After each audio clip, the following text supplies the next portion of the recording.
This is the Empire's most closely guarded secret. There are fewer than 50 pure-blooded Viltrumites left in the universe. It's also why we can beat them.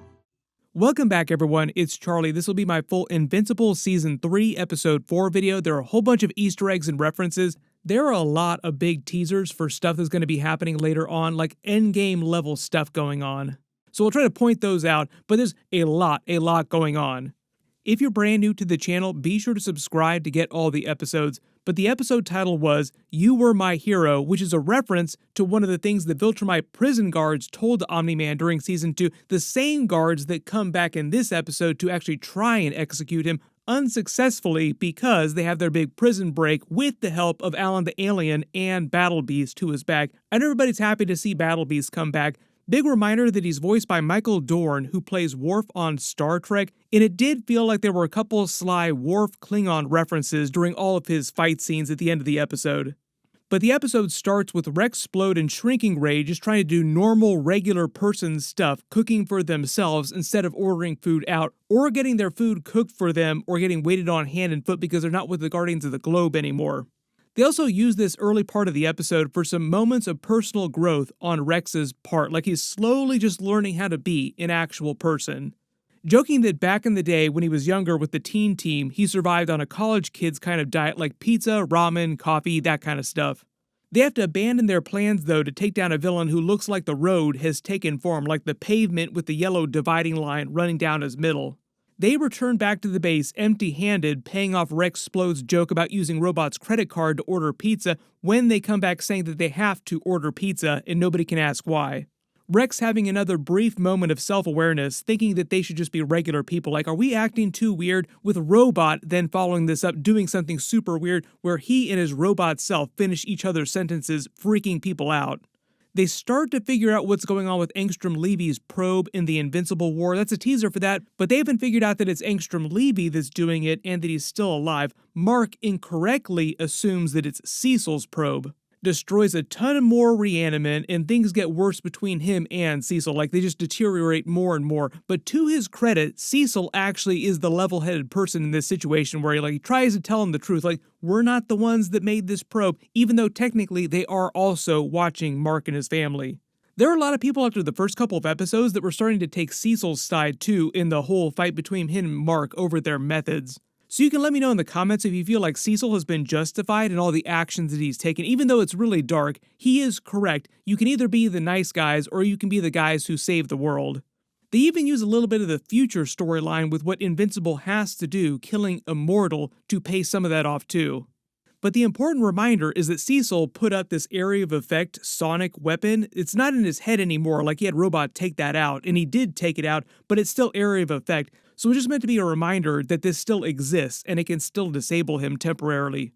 Mark goes to Paris, late for his second first date with Adam Eve, which is also another callback to Omni-Man doing the same thing with his mother way back in Season 1, Episode 1, where they basically explained that Omni-Man and his wife would just go all over the planet all the time casually, like it was no big deal. Like, do you want to have lunch in Paris, or do you want to have dinner on some other side of the planet? No big deal, let's just go. Mark and Adam Eve can do this because they both have power, so it's even easier for them than it was with Omni-Man and his wife.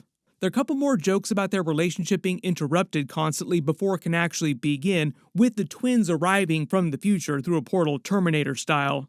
Dropkick and Fightmaster, who claimed that they learned Invincible would be here at this exact moment and place in history from the future. So they're like records of this date that he had with Adam Eve in the distant future. They yoink him to their post-apocalyptic future many hundreds of years in the future, and have another joke about time traveling with the other version of Mark from a little bit in the future, from like a couple hours, who was on his way home, like they were taking him home. Just as a way to explain what happened to his street clothes while he was there helping them. And just to clarify, Invincible operates on Terminator and Back to the Future time travel rules where you can change your own past and your own future.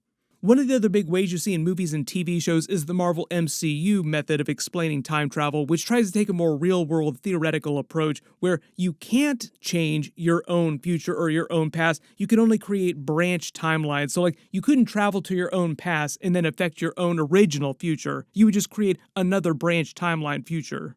Dan Harmon actually said when he created Rick and Morty with Justin Roiland, they tried to avoid time travel for the very reason that it got so overcomplicated and messed with stories. You get way too deep into the logic, so it's just easier to say Back to the Future rules or Terminator rules.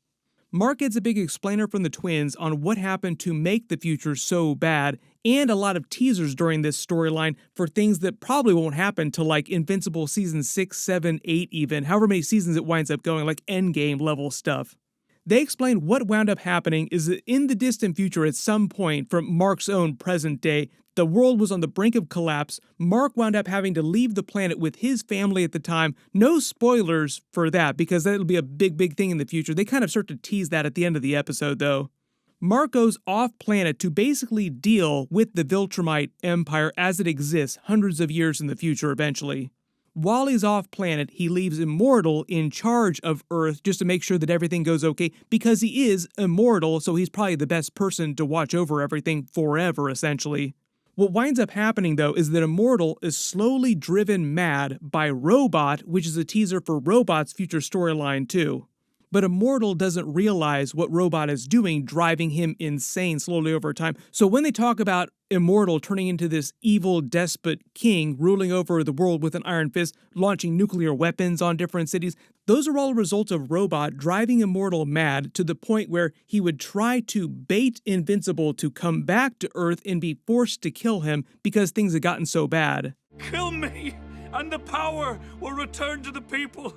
It's the only way for humanity to rise again!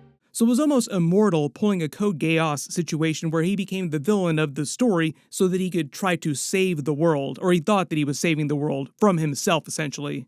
They only lightly tease Robot's influence on this storyline. Maybe they'll pay this off, or maybe they kind of folded it in, but it sounds like they want to go for like 9 seasons, so I think they have the time to tell all the Robot parts of that future storyline.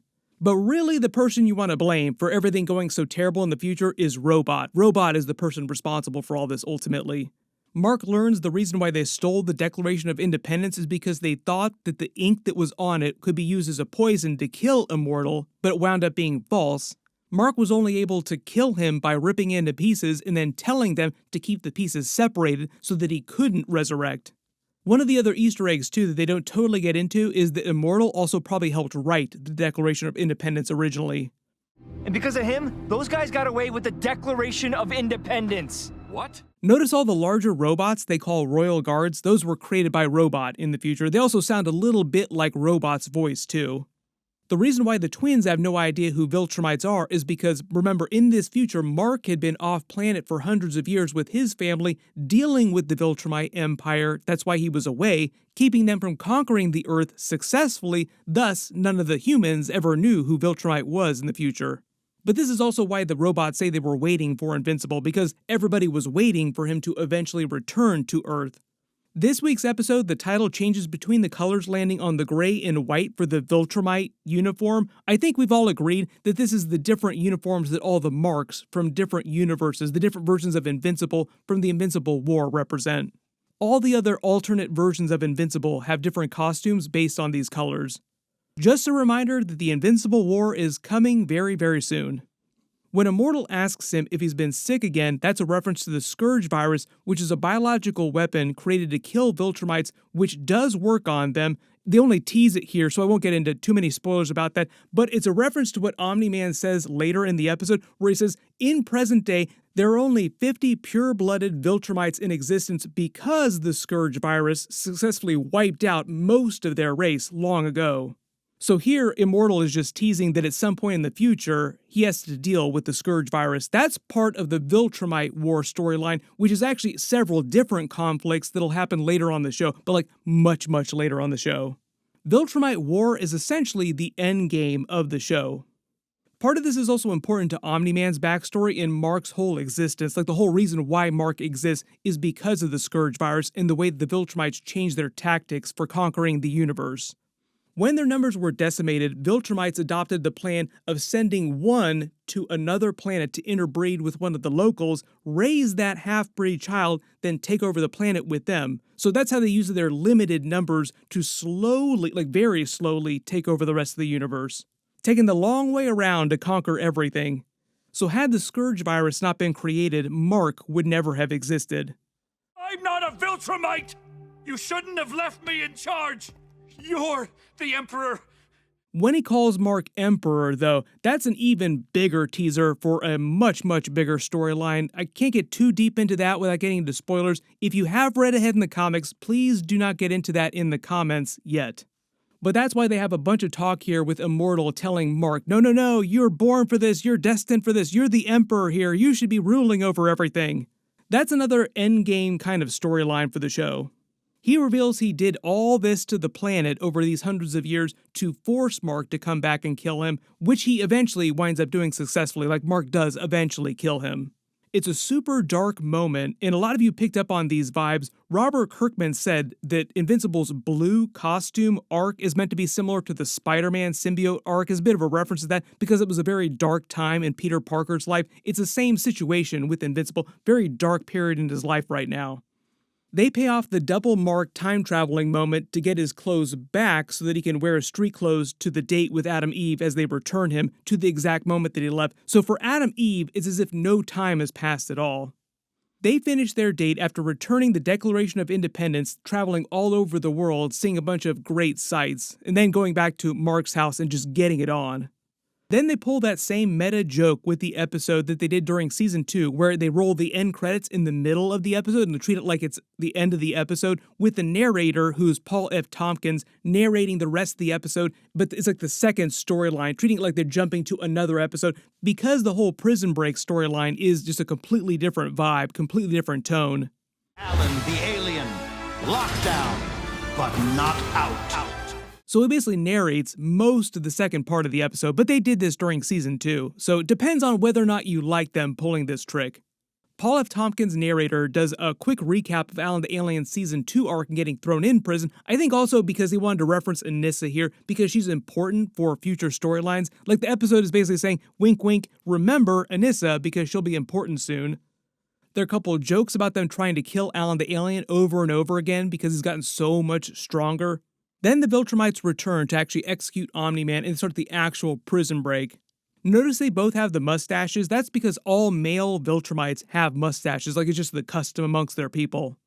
In the actual execution is basically a ritual where they recite his crimes, walking around punching him to death slowly, and then eventually gonna slice his head off with their hand.